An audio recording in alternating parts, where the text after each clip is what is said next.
Let's take a look at your weather on the ones here after a very, very cold morning. And you might be wondering, well, how cold did it get? Well, very cold. Look at some of these numbers from across the bluegrass. Carlisle falling to 4 below zero. It was 1 below zero in Georgetown. Big old goose eggs, Frankfort and Winchester.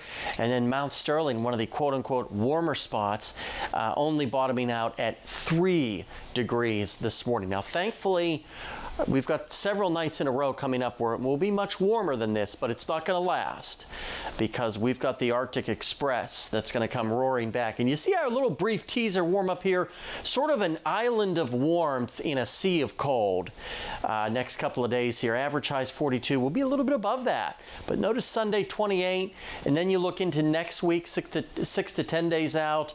My goodness gracious, look how much of the lower 48 has at least some confidence from the Climate Prediction Center of being below average. The darker the color, the stronger the confidence in those temperatures being below average. And some of the darkest colors, yeah, they're right over our area. So hopefully your winter jacket is holding up, and so are the scarves, the mittens, those hand warmers, because you will need them all next week, which just looks absolutely miserable in terms of temperatures.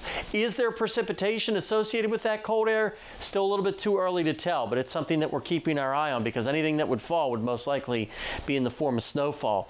20s dipping into the teens rest of the afternoon and into tonight. Silver lining as we roll through Futurecast, a couple of things. One, winds aren't that bad, so we don't have to worry about severe wind chills, and we don't have any precipitation to contend with.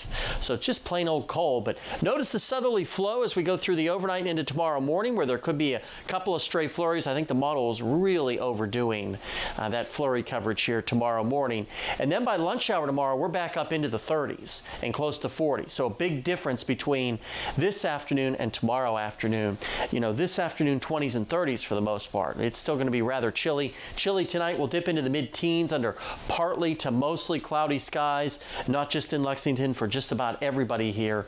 Obviously, the further south you go, it will be a little bit warmer. Then you look at the extended forecast, up near 50 on Friday. Certainly we'll take that, but then Saturday looks warm but wet. Then we start to really cool down. Look at those high temperatures.